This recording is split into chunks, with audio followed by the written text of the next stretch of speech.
First Contact Protocol.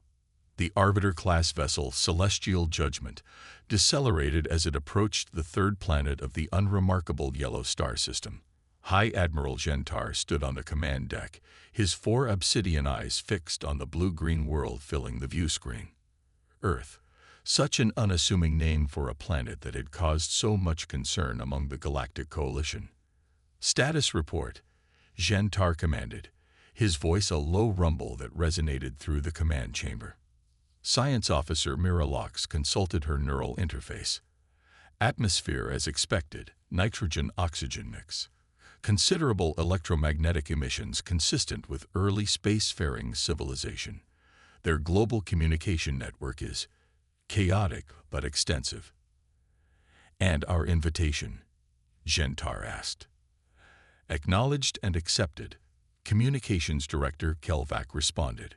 Their United Nations Security Council has designated a meeting location, a facility called Geneva International. They've appointed a single representative as requested. Gentar's secondary membrane flickered across his eyes, the Taraxian equivalent of a thoughtful blink. A single representative. Interesting. Perhaps they understand diplomacy better than we anticipated. The truth, which he shared with none but his senior staff, was far more complex. The Coalition Council had not sent him to welcome Earth into their galactic community. He was here to assess a potential threat. Commander Ilara Voss straightened her dress uniform one final time before the diplomatic shuttle arrived. At 42, with 20 years of military service and 3 doctorates, xenobiology, game theory, and linguistics, she represented humanity's best attempt at an ambassador to an alien civilization. Nervous, Commander? General Hayashi asked, standing beside her on the landing pad. Terrified, sir, Voss admitted. But I'll manage. You were chosen for a reason, Voss.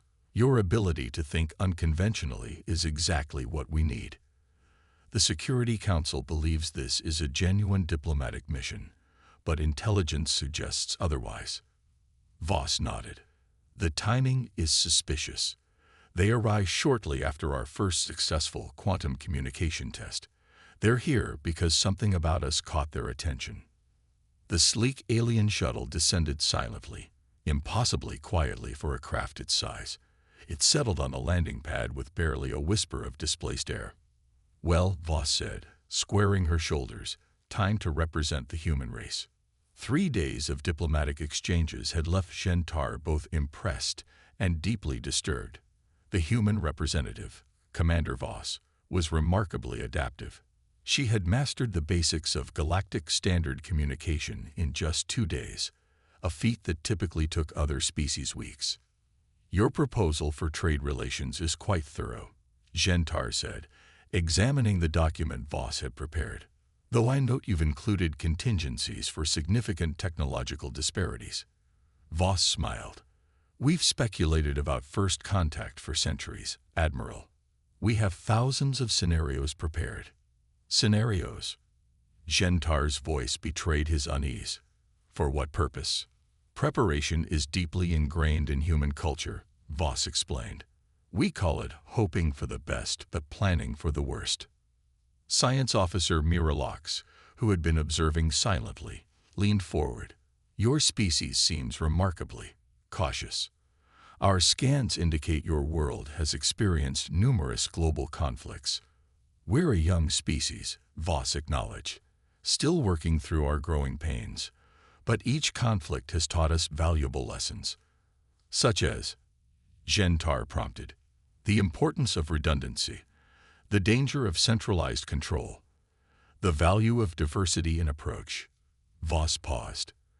But I'm curious, why did the Coalition choose now to contact Earth? We've barely ventured beyond our own moon. The question hung in the air, deceptively simple yet penetrating. Gentar recognized the trap immediately. This human was probing for inconsistencies in their cover story. Your quantum communication experiment, he answered truthfully. It created ripples in subspace that our monitoring stations detected. It suggested you were advancing more rapidly than we anticipated. Voss nodded, seemingly satisfied. I see. And now that you're here, what exactly are you evaluating us for? Gentar hesitated, but before he could formulate a response, an alarm blared from Miralox's console. Admiral, she said urgently, I'm detecting an anomalous energy signature from the human military facility 50 kilometers north of here. What kind of signature? Gentar demanded. It appears they're attempting to replicate the resonance pattern of our shield technology. Gentar turned to Voss, his voice cold. Explanation. Now. I'm as surprised as you are. Admiral, Voss replied, her composure unshaken. But if I had to guess, I'd say our scientists are studying the energy emissions from your shuttle. It's what we do when we encounter new technology. You're reverse engineering our protection systems. Gentar's secondary membrane blinked rapidly in alarm. Not engineering, just understanding. Knowledge is our primary defense. Admiral. Voss's gaze was level, unflinching. Perhaps now would be a good time for honesty. You're not here to welcome us into any coalition, are you? The atmosphere in the conference room had shifted dramatically. The pretense of a diplomatic mission had evaporated like morning dew under a harsh sun. The coalition oversees 3,000 star systems and 42 sentient species. Gentar explained, his earlier diplomatic veneer abandoned. We maintain peace through careful management of technological advancement and military capability. You mean control, Voss said quietly. We call it stewardship, Gentar countered. When a new species achieves certain technological thresholds, we evaluate them. And if they're found wanting, Gentar's silence was answer enough.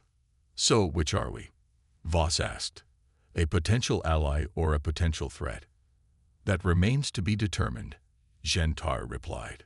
But your ability to analyze and adapt to our technology in mere days is concerning. Voss leaned back in her chair. Admiral, humanity has spent most of its history fighting itself. We've become very good at identifying threats, vulnerabilities, and opportunities. It's not malice, it's survival instinct. And that is precisely what worries the coalition. Miralox interjected. Your species lacks unity, yet possesses remarkable ingenuity. You've developed nuclear weapons before achieving planetary government. You prepare for thousands of hypothetical scenarios. You think in terms of weaknesses to exploit. We call it contingency planning, Voss corrected. And yes, we're divided politically, but we're united by curiosity and determination. We don't see that as a flaw. A junior officer entered the room and whispered something to Gentar. The Admiral's expression darkened. It seems your scientists have not only analyzed our shield frequency, but have begun testing a countermeasure, he said, his tone dangerously quiet. Voss didn't deny it. If we were truly a threat, Admiral, we wouldn't be so transparent about it. Perhaps, Gentar conceded, or perhaps this is a calculated move to demonstrate your capabilities while appearing non-threatening. He rose from his seat. Our evaluation will continue, Commander Voss. But know this, the coalition does not tolerate potential destabilizers. As the Admiral and his staff departed, Voss remained seated, contemplating the veiled threat. The first contact had gone almost exactly as intelligence had predicted, not a diplomatic mission, but an assessment. Humanity was being judged. General Hayashi reviewed Voss's report with a grim expression. So they're basically here to determine if we're dangerous. Yes, sir. And our little demonstration with their shield technology didn't help our case. That was deliberate, Commander. We needed to see their reaction. Voss raised an eyebrow. Testing them while they test us. Precisely. Hayashi pushed a tablet across the table. Intelligence intercepted this transmission from their vessel. It was sent on a frequency they thought we couldn't detect. Voss examined the decrypted message. Contingency preparation, Voss murmured. That sounds ominous. The irony isn't lost on me, Hayashi replied. They're concerned about the very traits they themselves exhibit. So what's our next move? We continue the diplomatic dance, Commander, but we accelerate Project Sentinel. Voss's eyes widened. Sir, that's years from completion. Not anymore. As of this morning, it's our top priority. Hayashi looked out the window at the distant shape of the alien vessel hovering above the Swiss landscape. They're evaluating us, Commander. Let's make sure we're evaluating them too. As if to punctuate the general's words, a second alien vessel appeared in the sky, materializing from what appeared to be a fold in space itself. But this one wasn't Taraxian. Its design was entirely different, angular, predatory, and unmistakably military. Sir, an aide burst into the room. We're detecting massive energy buildups from the new vessel. They're powering weapons. Voss and Hayashi exchanged a look of dawning comprehension. The Coalition wasn't the only galactic power interested in Earth. The evaluation had just become infinitely more complicated. The Coalition's gambit. The attack came without warning. The angular alien vessel, later identified as a Corvin battle cruiser, opened fire on the Taraxian diplomatic ship, its energy weapons carving brilliant violet scars across the celestial judgment's shield barrier. Earth's major cities went into immediate lockdown as military forces worldwide mobilized for what many feared was the beginning of an alien invasion. In the hastily established Joint Defense Command Center beneath Geneva, Commander Ilara Voss watched the orbital battle unfold through satellite imagery. What the hell is happening up there? General Hayashi demanded, addressing High Admiral Gentar on the emergency communication channel. The Taraxians' normally composed features were taut with tension. The Corvin hegemony, our rival in this sector. They must have followed us to your system. You led them here, Voss asked incredulously. Unintentionally, Gentar admitted. But this changes nothing. Earth remains under Coalition protection for the duration of our assessment. How reassuring, Hayashi muttered as the transmission ended. He turned to his staff. Status report. NORAD reports multiple smaller craft breaking away from the Corvin vessel. A colonel responded. Trajectory suggests they're heading for major population centers. New York, London, Tokyo, Moscow, Beijing. They're testing our defenses, Voss realized aloud, or creating a distraction. Hayashi nodded grimly. Activate Sentinel Protocol Alpha. All sites go to maximum readiness. Voss caught his eye.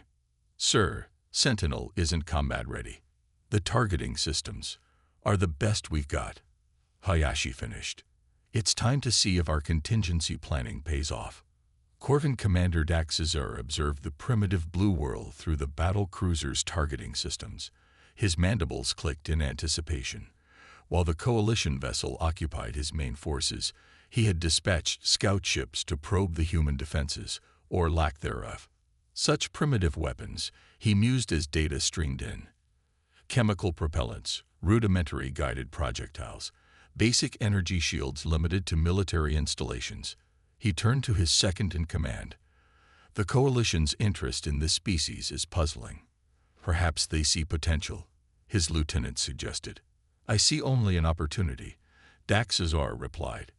If we claim this world before the Coalition's evaluation concludes, they cannot interfere without violating their own protocols. His tactical display suddenly flashed warning signals as multiple launch signatures appeared across Earth's surface. Analysis, he demanded. Primitive ballistic missiles, his weapons officer reported dismissively. Nuclear warheads. Nothing our shields can't handle. Daxar hissed in amusement. So predictable. Engage countermeasures and continue the...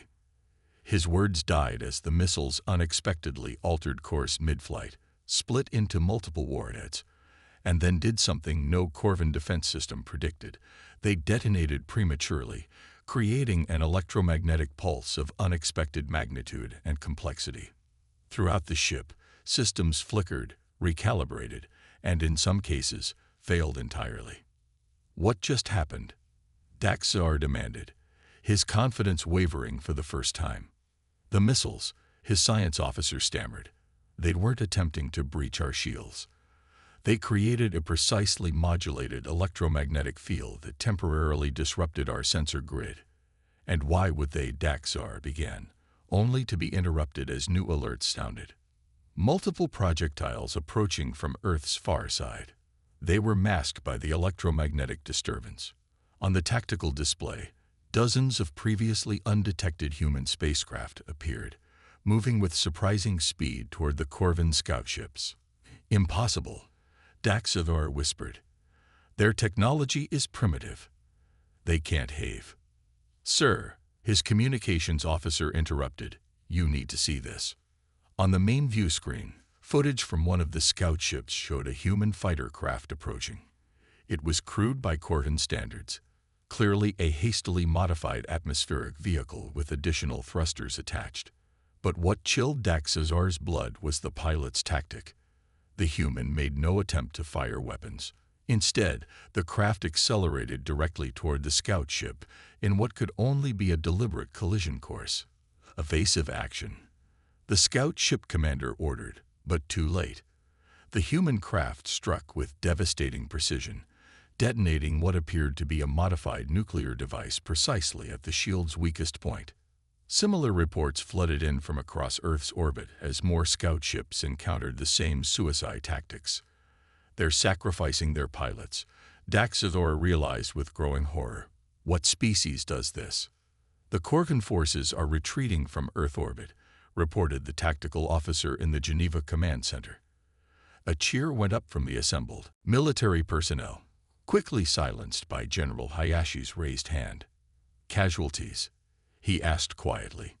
17 pilots lost, sir. All volunteers from the Sentinel Project. The room fell silent, a moment of respect for those who had given their lives. The remote detonation systems, Voss inquired. Failed as predicted, Commander. The tech officer responded. The Corvin shields blocked our signals. The only option was manual detonation. Hayashi's expression was solemn. They knew the mission parameters. Make sure their families receive the Sentinel Medal of Honor. The general turned to the large situation display. What about the Taraxian vessel? Damaged but operational. They're requesting permission to land for repairs. Voss and Hayashi exchanged a meaningful look. Permission granted, Hayashi decided. Commander Voss will coordinate their arrival. As the command center continued its operations, Hayashi drew Voss aside. The Taraxians will have questions about our defense capabilities, he said quietly. I know, Voss replied. They thought we were decades away from effective space combat. We were, Hayashi reminded her. What we deployed today was a desperate improvisation. Retrofitted aircraft, limited space capability, and brave volunteers. But the Corvins don't know that, Voss noted. And neither do the Taraxians. Their assessment of us just changed dramatically. The question is, Hayashi said, is that good or bad for humanity? High Admiral Gentar's landing party was notably smaller than during the initial diplomatic contact. The Celestial Judgment had suffered significant damage in the battle, and many crew members remained aboard for repairs. Gentar himself bore visible injuries. A deep gash across one arm had been hastily sealed, and his normally pristine uniform was scorched and torn. Admiral, Voss greeted him formally.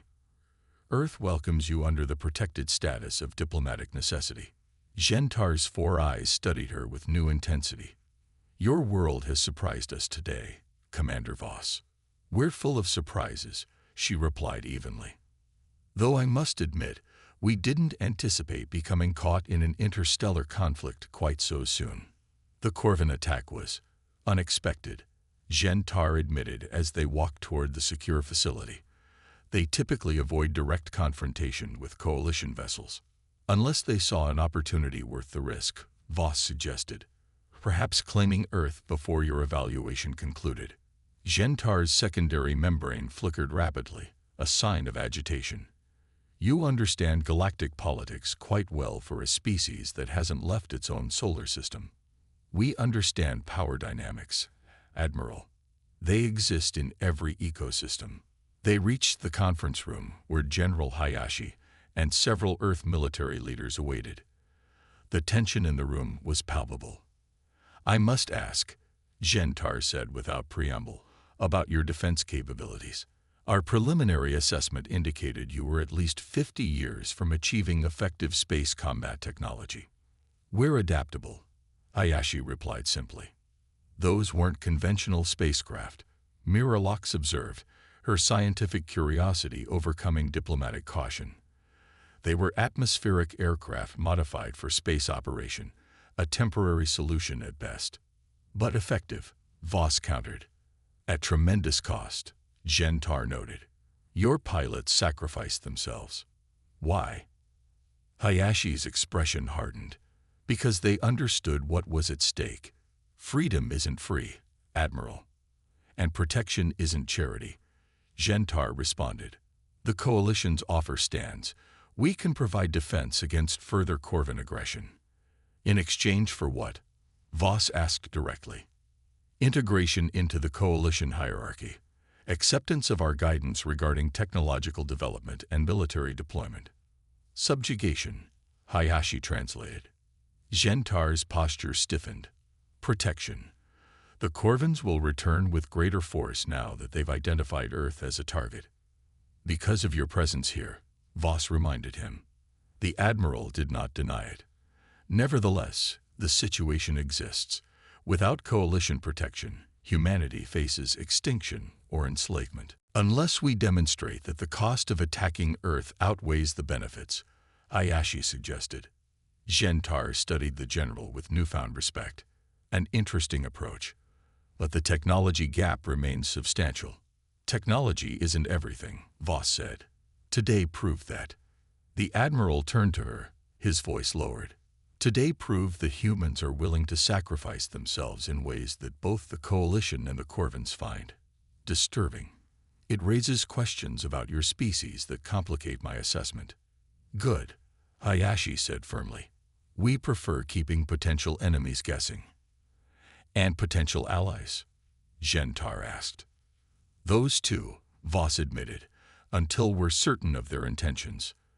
Later that evening, Voss found herself alone with Science Officer Miralax in the observation room overlooking the damaged Taraxian shuttle undergoing repairs. Your engineers are examining our technology while making repairs, Miralax observed. It wasn't a question. Just as yours are studying ours, Voss replied with a hint of a smile. Knowledge is valuable currency. Commander, Miralax said hesitantly, there is something you should know. The Coalition Council received concerning reports about human behavior long before your quantum communication experiment. Voss's interest was piqued. What kind of reports? Your entertainment media, your fiction. It troubles many council members. No other species we've encountered creates stories about successfully fighting technologically superior invaders. No other species simulates conflict so extensively. You've been monitoring our broadcasts, Voss realized. For decades, films like Independence Day, literature like The War of the Worlds, these aren't just entertainment. They're preparation, mental conditioning for conflict. They're imagination, Voss corrected. Exploring possibilities is what humans do, including the possibility of defeating vastly superior forces through unconventional means, Miralax noted, which you demonstrated today. Is that why the Coalition really sent an assessment team? Because we make troubling movies. Partially. Miralax hesitated. There's more. Some on the Council believe humans represent a new category of potential threat, a species with natural predator instincts, but cooperative capabilities that extend beyond genetic relationships. Voss considered this. In other words, we work together despite our differences when faced with a common enemy. Precisely. Most species either cooperate because of shared genetics or remain divided. Humans do neither consistently. It makes you unpredictable. Before Voss could respond, an alarm sounded. Both rushed to the nearest communication panel. Status report, Voss demanded. Multiple Corvan vessels just entered the system, came the urgent reply. Much larger force than before. And Commander, they've brought a planet killer. Miralax gasped audibly. They wouldn't dare. The Coalition. Isn't here insufficient force to stop them? Voss finished for her. She turned to the alien scientist, her expression grave. It seems your assessment of humanity is about to be accelerated, Officer Miralox. When facing extinction, you'll see exactly what humans are capable of. As they hurried toward the command center, neither noticed the small device that detached itself from the Taraxian shuttle and scuttled into a ventilation duct. A surveillance drone that had recorded every word of their conversation. In his private quarters aboard the Celestial Judgment, High Admiral Gentar reviewed the drone's transmission with growing unease. The humans were even more perceptive than he had feared. And now, with the Corvin escalation, the situation had become exponentially more dangerous. He activated his secure communication link to Coalition High Command. This is High Admiral Gentar. Priority override Omega-3. Earth situation critical. Request immediate deployment of the 5th Fleet. Authorization. Gentar Prime 7 Epsilon. As he waited for acknowledgement, the Admiral gazed out at the blue planet below. For the first time in his long career, he found himself hoping that a species would prove even more formidable than the Coalition had feared. Because if humanity couldn't defend itself now, there would be nothing left to assess. The neutral zone. The Corvin planet killer emerged from hyperspace like a metallic leviathan, its central cannon already beginning its ominous charging sequence. 6 battle cruisers flanked it in perfect formation, their weapon systems targeting Earth's major defense installations. In the Geneva command bunker, displays showed the Corvin Armada taking position. Military leaders from a dozen nations watched in grim silence as targeting projections indicated the first wave would eliminate their primary defense grids within minutes.